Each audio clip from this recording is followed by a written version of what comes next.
Bismillahirrahmanirrahim. Assalamualaikum warahmatullahi wabarakatuh. Liridho illah wa li syafaati rasulillahi sallallahu alaihi wasallam wa ala kulli niyatin sholihah. Al-Fatihah. A'udzu billahi minasyaitonir rajim. Bismillahirrahmanirrahim. Alhamdulillahi rabbil alamin arrahmanir rahim maliki yaumiddin iyyaka na'budu wa iyyaka nasta'in ihdinas siratal mustaqim siratal ladzina an'amta 'alaihim ghairil maghdubi 'alaihim waladdallin amin. Bismillahirrahmanirrahim.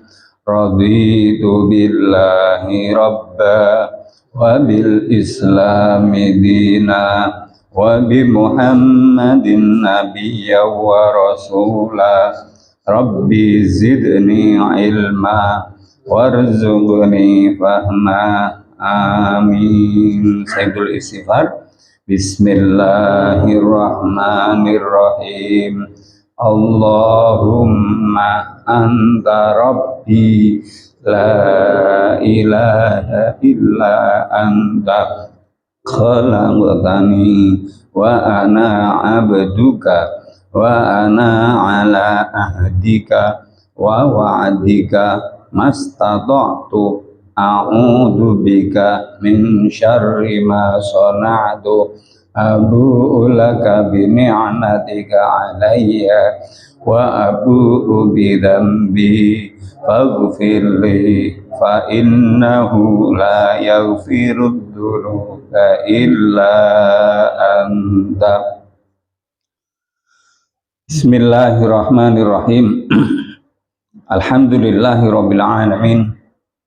Wassalatu wassalamu ala asyrafil anbiya'i wal mursalin sayyidina wa maulana Muhammadin wa ala alihi wa ashabihi ajma'in. Rabbi shrah li sadri wa yassir li amri wahlul 'uqdatam min lisani yafqahu qawli.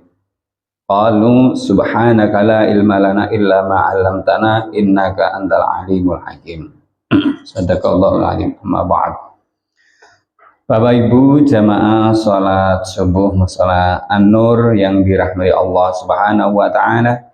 Puji syukur alhamdulillah marilah kita panjatkan kepada Allah atas limpahan rahmatnya, nikmatnya serta taufik hidayah dan inayahnya, sehingga pada pagi hari ini kita masih dibangunkan oleh Allah, digerakkan oleh Allah untuk melangkahkan kaki kita menuju mushola yang kita cintai ini guna menunaikan sholat subuh secara berjamaah, dilanjutkan dengan kajian ilmu-ilmu Allah. Alhamdulillah. Sholawat beserta salam marilah kita sampaikan pada junjungan kita Nabi Muhammad Sallallahu Alaihi Wasallam. Mudah-mudahan kita semuanya termasuk orang-orang yang akan mendapatkan syafa'atul udma besok di hari kiamat. Amin. Bapak Ibu yang dirahmati Allah Subhanahu wa taala, kajian pada pagi hari ini kita akan melanjutkan pembahasan sebelumnya, yakni nanti kita akan bahas tentang pelaksanaan ibadah haji itu ada mungkin orang yang sakit seperti ini, apakah harus melakukan seperti ini atau dia harus membayar dam atau membayar denda atau harus membayar kafar dan sebagainya. Baik, kita akan lanjutkan, mudah-mudahan nanti pembahasan ini menambah hasanah keilmuan kita, menambah pandangan dan wawasan kita terhadap pelaksanaan ibadah haji yang ya semua umat yang mengaku sebagai seorang muslim, sebagai seorang mukmin, insya Allah ada keinginan keinginan untuk bisa melaksanakan rukun Islam yang kelima ini. Jika memang diberi kesempatan, diberi kemampuan oleh Allah Subhanahu wa taala. Pembahasan ini nanti ada tentang hukum, hukum kekurangan-kekurangan yang terjadi pada ibadah haji. Karena sebagian besar ialah tentang hukum pelaksanaan ibadah haji yang terhalang disebabkan karena sakit atau karena ada musuh atau karena telah lewat batas waktunya atau karena memang melakukan perbuatan yang dapat membatalkan haji atau karena melanggar larangan yang seharusnya tidak dilakukan pada pelaksanaan ibadah haji. Kalau hukum orang yang terhalang, ya kita akan mulai dengan membahas sesuatu yang ada nasnya dalam syariat, yaitu tentang hukum orang yang terhalang, hukum orang yang membunuh binatang buruan, dan hukum orang yang memotong rambut dan kuku sebelum waktunya. Termasuk yang akan kita bahas nanti adalah tentang hukum orang yang berhaji tamattu dan orang yang berhaji qiron, berdasarkan pendapat yang menyatakan bahwa status kewajiban membayar dam dalam hal ini ialah sebagai rukhsah. Rukhsah itu keringanan. Haji yang terhalang, dasarnya ialah firman Allah dalam surat Al-Baqarah ayat 196. Bismillahirrahmanirrahim. Fa in uhsirtum famastaysara minal hadi wala tahliku ru'usakum hatta yablughal hadyu mahillah. Faman kana minkum maridun aw bihi adan min ra'sihi fa fidyatun min siyamin aw shadaqatin aw nusuk. Fa idza amintum faman tamatta'a bil umrati ilal haji famastaysara minal hadi. Jika kamu terkepung atau terhalang oleh musuh atau karena sakit, maka sembelihlah korban yang mudah didapat. Dan jangan kamu mencukur kepalamu, maksudnya rambut kepala, sebelum korban sampai di tempat penyembelihannya. Jika ada di antaramu yang sakit atau ada gangguan di kepalanya, sakit kepala maksudnya, lalu ia bercukur, maka wajiblah atasnya berfidyah, yaitu berpuasa atau bersedekah atau berkurban. Apabila kamu telah merasa aman dari musuh, ancaman musuh, maka bagi siapa yang ingin mengerjakan umroh sebelum haji, maksudnya di dalam haji, bulan-bulan haji, maksudnya sudah berangkat ke Mekah, masih ada kesempatan untuk menunaikan umroh, ya wajiblah ia menyembelih kurban yang mudah didapat. Para ulama berbeda pendapat, ya cukup tajam tentang ayat ini. Dan itulah yang menjadi pangkal silang pendapat di antara mereka tentang hukum orang yang terhalang disebabkan sakit atau adanya musuh. Beda pendapat mereka yang pertama ialah apakah yang dimaksud orang yang terhalang di sini adalah orang yang terhalang karena sakit atau karena musuh? Maksudnya terhalang itu terhalang karena ada musuh atau karena memang sakit. Ya. Kata sebagian ulama, orang yang terhalang karena musuh mengatakan itu terhalang karena ada musuh yang jadi dalam melaksanakan ibadah haji ini tidak nyaman, tidak aman. Dan kata sebagian yang lain, yaitu orang yang terhalang karena sakit. Oh, karena sakit, mau menunaikan seperti ini karena sakit, mungkin sakit kepala atau sakit, pokoknya sakit, ya. Sakit itu kan macam-macam. Kelompok ulama pertama yang berpedoman pada ayat tadi, jika ada di antara kamu ada yang sakit atau ada gangguan di kepalanya, maksudnya sakit kepala, kata mereka, kalau yang dimaksud orang yang berhalangan karena sakit, berarti penyebutan kata sakit sesudahnya adalah sia-sia, tidak bermakna apa-apa. Maka di sini tadi ada kata sakit, ada kata terhalang. Nah, terhalang yang di sini terhalang kalau memang karena sakit, berarti padahal di situ sudah dinyatakan, jadi asli, berarti yang dimaksud terhalang yang lainnya adalah karena adanya musuh, seperti itu. Bismillahirrahmanirrahim. Mereka juga berpedoman pada firman Allah Ta'ala, apabila kamu telah merasa aman, maka bagi siapa yang ingin mengerjakan umrah sebelum haji di dalam bulan haji. Maksudnya merasa aman. Merasa aman dari apa? Apakah dari sakitnya atau dari musuh? Kalau merasa aman biasanya adanya ancaman atau serangan dari musuh, itu aman. Kalau sakit biasanya disebutkan sakit ya sakit, ya tidak aman dari sakit. Biasanya kalau dari sakit bukan aman, tapi biasanya sehat atau sembuh, kayak seperti itu. Nah, argumen kelompok ulama yang kedua bahwa kalimat yang disebutkan dalam ayat tadi ialah terhalang. Nah, terhalang itu ya sesuatu yang menghalangi untuk menunaikan sesuatu. Itu terhalang, ada halangan. Tanpa dipertegas dengan kata oleh musuh. Nah, jadi terhalang, pokoknya terhalang apapun. Ya entah itu musuh atau karena sakit. Ini pendapat kelompok yang kedua. Kalau begitu berarti terhalang oleh musuh. Maksudnya ulama ini memperjelas, mempertegas yang dimaksud terhalang ya karena adanya musuh. Dan juga bisa terhalang karena sakit. Nah, ini terhalang. Makna terhalang ini masih mutasabihat kalau dalam istilah Al-Quran. Jadi belum jelas terhalang karena sakit atau terhalang karena musuh. Nah, maka ulama ini berpedoman, oh ya terhalang, pokoknya terhalang, entah itu karena sakit atau karena musuh. Kata sakit disebutkan berikutnya karena sakit itu ada dua jenis, yaitu sakit yang menjadi penghalang dan sakit yang tidak menjadi penghalang. Ya, bahwa sakit kepala ya sampai vertigo atau apa itu sakit. Kalau sakit gudik atau udun yang tidak menyebabkan atau mengganggu dalam pelaksanaan ibadah haji atau umroh kan ya dia sakit tapi dia masih bisa melaksanakan amalan-amalan ibadah haji yang lain, maksudnya seperti itu. Adapun lanjutannya, maksudnya kata merasa aman tadi tidak ada hubungannya dengan sakit.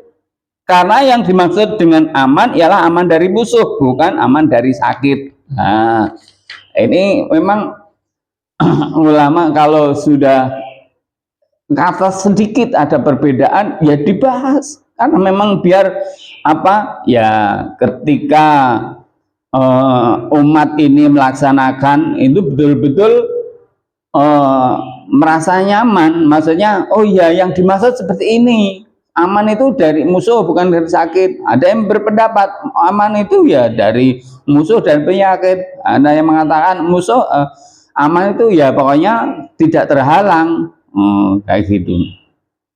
Bismillahirrahmanirrahim. Itu makna yang hakiki ya. Jadi kalau ditafsirkan aman dari sakit berarti ia maknanya majazi atau kiasan. Lebih tepat makna aslinya yakni aman dari musuh. Kalau yang disebut yang dimaksud dengan aman yaitu makna aslinya ya dari musuh. Kalau aman dari sakit tadi adalah makna kiasan atau makna majazi. Sementara kelompok ulama kedua berpendapat yang sebaliknya. Kalau Imam Syafi'i cenderung pada pendapat pertama. Ya maksudnya dari musuh tadi, aman itu ya dari serangan musuh. Dan Imam Malik dan Imam Abu Hanifah cenderung pada pendapat kedua. Imam Malik, Imam Hanafi ya, cenderung pada pendapat kedua, yakni aman tidak hanya aman dari musuh, tapi aman dari sakit, maksudnya seperti itu.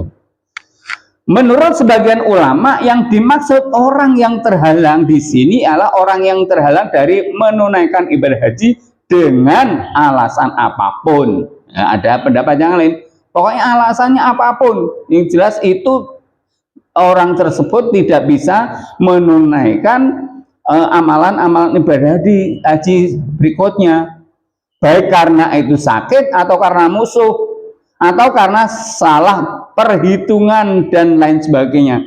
Loh, masa ada salah perhitungan, Pak? Perhitungan apa? Ya mungkin perhitungan dalam pelaksanaan ibadah haji mungkin itu terlalu kemajuan, mendahului, atau harinya itu mundur. Nah, itu terhalang berarti kan di situ. Lupa apa ada. Nah, kalau dulu, di zaman dulu kan mungkin tidak seperti sekarang.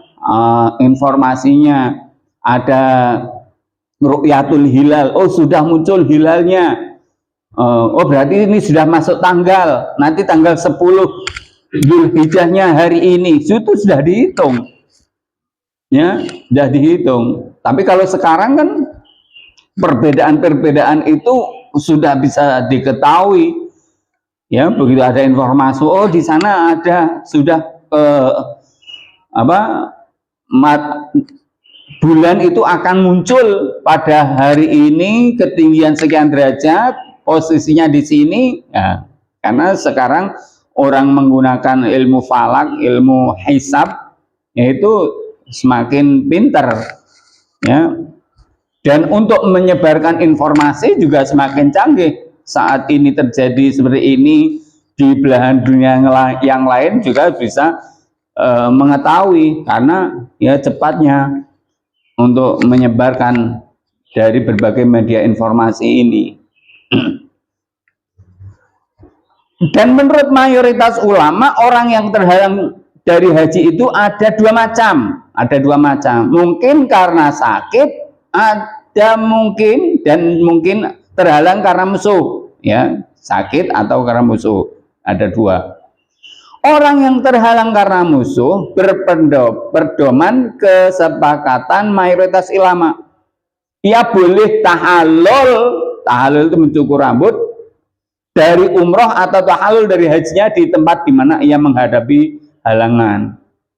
Ya, tahallul itu ya ikhlas, menghalalkan, maksudnya seseorang boleh melakukan sesuatu kalau setelah tahallul. Kalau belum tahallul, ya belum bisa menunaikan. Contoh orang berihram itu penutupannya ihram, baik ihram haji atau umroh, itu ada larangan-larangan yang dia lakukan atau melakukan sesuatu tidak boleh. Tapi setelah dia bertahallul, ya, entah tahallul haji maupun umroh, itu boleh melakukan hubungan seks suami istri boleh. Tapi kalau masih dalam keadaan ihram dan belum tahallul, belum boleh untuk menunaikan kewajiban, ya, suami istri seperti itu.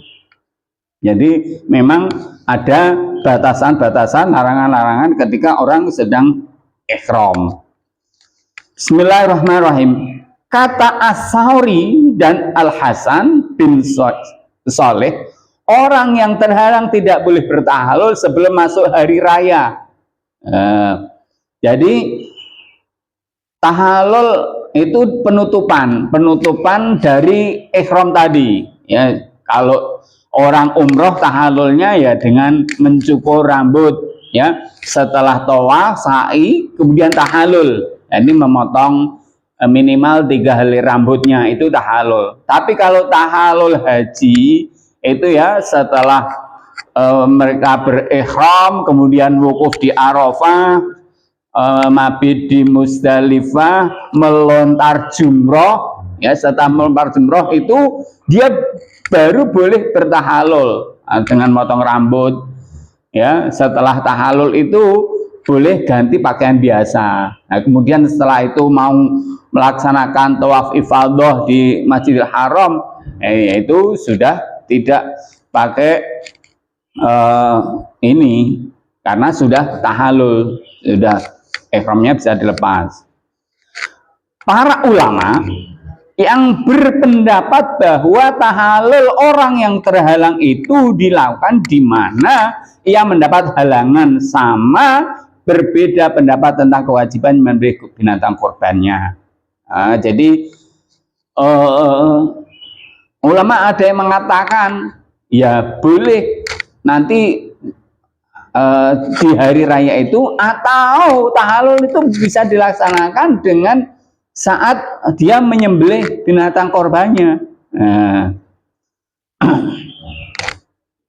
kata Imam Malik, orang yang terhalang tidak wajib membayar dam. Nah, Imam Malik mengatakan orang terhalang, yang namanya terhalang tidak wajib membayar dam. Dam itu adalah denda, ya biasanya dengan memotong kambing. Jika ia membawa binatang korban, maka disembelih pada saat tahallul ketika terhalang. Ya, saat terhalang, ya sudah saat itu dipotong. Kata Imam Syafi'i yang disetujui oleh bukan Aisyah. Orang yang terhalang wajib menyembelih binatang korban di tempat yang mendapat halangan. Kata Imam Abu Hanifah mensyaratkan harus disembelih di tanah haram. Sementara menurut Imam Syafi'i harus disembelih di mana ia melakukan tahallul. Nah, ini yang namanya orang terhalang dari musuh. Mungkin dia tidak membawa kambing karena tahu-tahu ada halangan, ada musuh. Nah, ini kan menjadi repot untuk mendapatkan kambing, ya, atau sembelihan korban ini kan harus mencari dulu. Nah, ini menurut ulama, kata Imam Syafi'i tadi menyatakan menyembelih binatang korban di tempat ia mendapat halangan. Sementara Imam Abu Hanifah mensyaratkan harus disembelih di tanah haram. Tanah haram itu seputaran Mekah, ya, seputaran Mekah. Tidak boleh disembelih di daerah Hudaybiyah atau di atau di Jeddah kayak gitu tidak boleh, atau di Madinah nggak boleh. Ya, tanah haram itu seputaran di Mekah. Bismillahirrahmanirrahim. Perihal mengulang menurut Imam Malik, mengulang maksudnya aku sudah melaksanakan rukun haji yang ini, boleh nggak? Perihal mengulang menurut Imam Malik, ia tidak wajib mengulang. Tapi menurut sebagian ulama, ia wajib mengulang. Dan menurut Imam Abu Hanifah serta Muhammad bin Al-Hasan, jika ihramnya dimaksudkan untuk haji, ia wajib mengulang haji dan umrohnya. Jika ihramnya dimaksudkan untuk menunaikan haji qiran, ia wajib mengulangi 1 kali haji atau 2 kali umroh. Dan jika ihramnya dimaksudkan untuk umroh, ia wajib menyelesaikan umrohnya. Tetapi menurut Imam Abu Hanifah dan Muhammad bin Al-Hasan, ia tidak wajib meringkas, sementara Abu Yusuf memilih supaya diringkas. Jadi memang Bapak Ibu yang dirahmati Allah, dalam hal ini ya, ketika ada panjenengan menunaikan ibadah haji atau umroh, ya sekarang kan banyak biru-biru, banyak, ya, ada mutawifnya yang membimbing, ya, membimbing pelaksanaan ibadah haji atau umrohnya. Maka ya mengikuti mereka, biar karena mungkin kemampuan pengetahuan kita tentang haji dan umroh belum mumpuni, ya udahlah kita mengikuti tuntunan mereka, para mutawif yang sudah berpengalaman di bidang haji maupun umroh. Imam Malik yang berpendapat tidak wajib mengulanginya berpegang pada riwayat menyatakan bahwa Rasulullah SAW dan sahabatnya melakukan tahallul di Hudaybiyah. Hudaybiyah itu sekitar dari Masjid Mekah arah ke Jeddah. Setelah menyembelih binatang korban dan mencukur rambut, mereka halal dari segala sesuatu sebelum tawaf di Ka'bah. Jadi kalau orang haji setelah melempar jumrah kemudian mencukur sebagian rambutnya, walaupun setelah mencukur rambut dan menyembelih binatang korban sudah halal untuk melakukan segala sesuatu, walaupun dia belum melaksanakan tawaf ifadah. Tawaf ifadah itu wajib, ya, dilaksanakan, ya. Kalau dia lupa bertahalul, dia kemudian langsung pulang ke negaranya. Nah, kemarin sudah kita bahas tentang hal ini, apakah hajinya sah atau harus mengulangi haji lagi di tahun berikutnya. Nah, kayak gitu kan. Bismillahirrahmanirrahim. Dan sebelum lihat kemudian tidak jelas bahwa Rasulullah SAW menyuruh seorang sahabat atau orang yang bersama beliau supaya menyelesaikan atau mengulangi sesuatu. Ya, ini menjadi PR. Apakah saya lupa dalam menyelesaikan tawaf ifadah dalam setelah itu pulang ke negaranya, apakah hajinya sah atau harus diulang tawaf ifadahnya ini? Kalau dulu beberapa pertemuan yang lalu kita sampaikan, ya kalau orang itu sudah pulang ke negaranya berarti hajinya ya tidak sah, karena yang namanya tawaf ifadah itu merupakan wajib. Kalau wajib ya harus bayar dam. Lah damnya di mana? Kayak gitu kan. Apakah setelah pulang ke negaranya boleh membayar dam atau bagaimana? Nah, biasanya seperti itu. Jadi memang di sini ada perbedaan-perbedaan pendapat ulama mengenai hal ini. Jadi dasar yang dijadikan pedoman oleh para ulama yang mewajibkan mengulang ialah riwayat yang menyatakan bahwa sesungguhnya Rasulullah SAW berumroh lagi pada tahun berikutnya untuk mengqadha umrah tersebut. Jadi berarti Rasulullah ini mengulang umrahnya sebagai qadha. Berarti haji atau umroh yang beliau Rasulullah laksanakan sebelumnya karena ada sesuatu yang ditinggalkan, maka Rasulullah mengulang umroh pada tahun berikutnya sebagai qadha. Mereka juga sepakat bahwa orang yang terhalang karena sakit atau sejenisnya wajib mengqadha haji dan umrohnya. Nah, ini yang jadi masalah.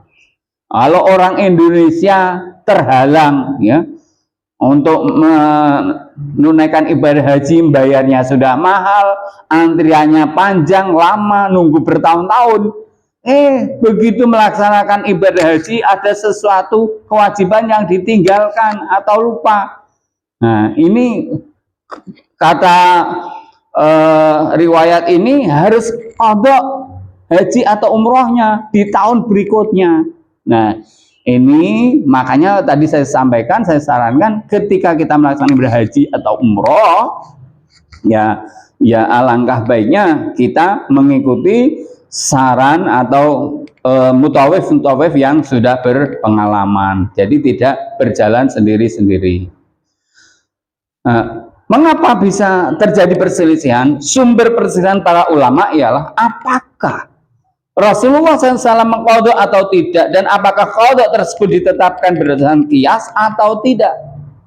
Sebab menurut mayoritas ulama kewajiban qadha adalah karena alasan lain yang bukan perintah melakukan secara ada. Ada itu dilakukan secara langsung. Contoh jenengan sholat maghrib dilaksanakan pada waktu maghrib itu adaan. Tapi kalau dilaksanakan di luar waktu maghrib berarti qadhaan. Ada lawannya adalah qadha.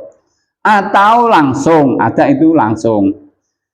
Para ulama yang mewajibkan membayar dam, mereka berpegang bahwa ayat tersebut menyinggung tentang orang yang terhalang karena musuh, atau ayat tersebut memiliki pengertian umum. Mereka juga berpegang pada tindakan Rasulullah SAW dan sahabat-sahabatnya yang menyembelih binatang kurban pada tahun Hudaybiyah ketika mereka mendapati halangan. Tetapi ya, argumen itu disanggah oleh kelompok ulama lainnya bahwa binatang kurban yang disembelih tersebut bukan binatang kurban tahallul. Ada yang mengatakan itu kan ya bukan karena tahallul korbannya, tapi itu untuk dam dan sebagainya. Nah, tetapi binatang korban yang dituntun sebagai permulaan, ya ada binatang permulaan. Ulama pendapatnya seperti ini. Itu bukan karena tahallul penyembelihan korbannya, tapi sebagai permulaan. Menurut mereka pada dasarnya tidak ada kewajiban membeli binatang korban kecuali ada dalil yang menunjukkan hal itu. Nah, ini juga ada perselisihan. Maka memang banyaknya perselisihan pendapat ulama ini tadi Ya, saya tekankan, saya jelaskan, saya sampaikan, ya ikuti mutawif yang berpengalaman. Perihal perbedaan pendapat para ulama tentang tempat menyembelih binatang korban menurut yang mewajibkannya, hal itu bertolak pada perbedaan pendapat mereka tentang tempat di mana Rasulullah SAW menyembelih binatang korban pada tahun Hudaybiyah. Menurut Ibnu Ishaq, tempat penyembelihannya di tanah haram. Menurut yang lain, di tempat tahallul. Ia berpegang pada firman Allah SWT. Tempat haram, kok Pak, ada tempat haram, ada tempat tahallul. Tempat haram itu seputaran Mekah, ya. Maksudnya kayak Arafah, Mina, Mekah, Masjidil Haram itu tanah haram, ya, tanah haram. Tapi kalau tahallul di luar tersebut, di luar wilayah tersebut. Ia berpedoman pada firman Allah Subhanahu wa taala surat Al-Fat ayat 25. Humul ladzina kafaru wa saddukum 'anil masjidil harami wal hadya ma'kufan ayyablugha mahillah. Mereka orang-orang yang kafir yang menghalangi kamu dari masuk Masjidil Haram dan menghalangi hewan korban sampai ke tempat penyembelihannya. Bismillahirrahmanirrahim. Imam Abu Hanifah mewajibkan orang yang terhalang dalam melakukan haji untuk mengulangi haji dan umroh. Imam Hanafi mengatakan seperti itu. Kalau dia terhalang, baik karena musuh atau karena sakit, maka ia wajib mengulangi haji dan umroh. Karena ia telah membatalkan hajinya saat berumroh sebelum salah satunya sempurna. Nah, ini tadi saya sampaikan, berarti dia bisa mengulangi lagi di tahun berikutnya. Itulah pembahasan tentang hukum orang yang terhalang menurut para ulama ahli fikih. Adapun tentang orang yang terhalang karena sakit, menurut pendapat Imam Syafi'i dan ulama-ulama Hijaz, ia baru tahallul sesudah melakukan tawaf di Baitullah dan sa'i antara Safa dan Marwah, maksudnya tawaf ifadah itu. Tegasnya, ia bertahallul umroh sebab orang yang hajinya tertinggal karena sakit cukup lama, maka status hajinya beralih menjadi umroh. Iya, karena contoh, orang haji kok tidak ikut wukuf di Arafah, maka yang biasa dia lakukan hanya umroh. Umroh itu hanya tawaf di seputaran Ka'bah di Masjidil Haram dan sa'i antara Safa dan Marwah. Sedangkan, maaf tadi saya sampaikan, karena sakitnya cukup lama sehingga dia tidak bisa melakukan wukuf di Arafah, melempar jumroh dan lain sebagainya, berarti ada rukun-rukun haji yang dia tinggalkan, maka yang bisa dia lakukan hanyalah umroh. Maka untuk saat ini ya, sepengetahuan saya, kalau orang yang sedang sakit, mungkin pada musim haji, dia sudah berniat haji dari rumahnya, dari negaranya, kemudian Allah memberi ganjaran sakit saat hari Arafah wukuf itu di rumah sakit pun diusahakan dari pihak rumah sakit ya untuk membawa yang sakit ini menuju Arafah wukuf walaupun sebentar, karena kalau tidak dibawa ke Arafah maka dia tidak haji, tidak bisa melaksanakan ibadah haji ya, karena puncak haji al-hajju Arafah, haji itu Arafah, haji itu wukuf di Arafah. Kalau orang pergi ke Mekah berkali-kali dalam tiap tahun tetapi dia tidak ikut wukuf di Arafah, maka dia belum melaksanakan ibadah haji ya, berarti piknik. Mungkin dia sudah tawaf dan sa'i di Masjidil Haram, tapi dia tidak mengikuti wukuf di Arafah, maka dia belum haji, hanya umroh saja, seperti itu. Bismillahirrahmanirrahim. Mereka Berdasarkan hadis Al-Hajjaj bin Amr Al-Ansari, ia berkata, aku pernah mendengar Rasulullah SAW bersabda, man kusira au urija faqad halal alaihi hujjatun au ukhra. Barang siapa mengalami patah tulang atau pincang, berarti ia sudah tahalul dan ia wajib haji lagi. Ya, ini wajib haji lagi. Ada kata-kata haji lagi berarti haji yang sebelumnya tidak sah, seperti itu. Berdasarkan kesepakatan para ulama, orang yang hajinya terhalang karena musuh, tahallulnya tidak disyaratkan harus sesudah tawaf di Baitullah.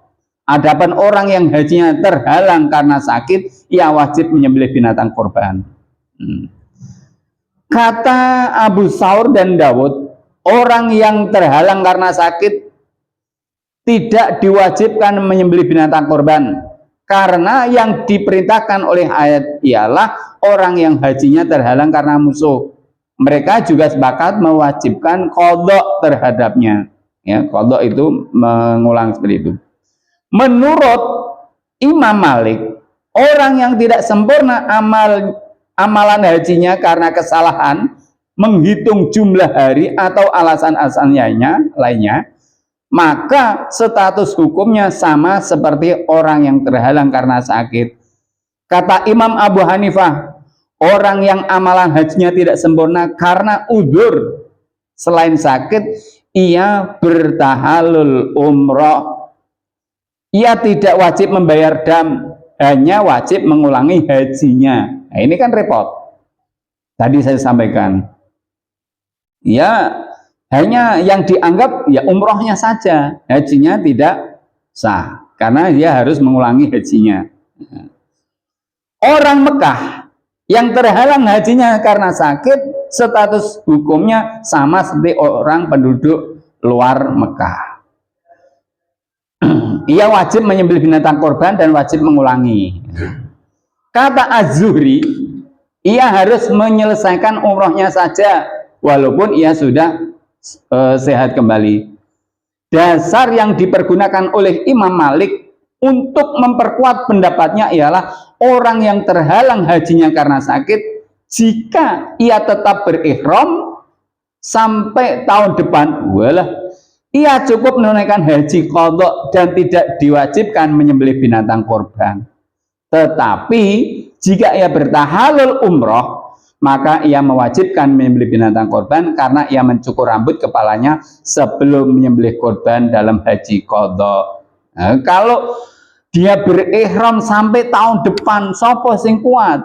Ya, ihram itu setidaknya itu kan dia tidak boleh hubungan suami istri, ya tidak boleh adat memotong kuku, mencukur rambut, nah selama setahun.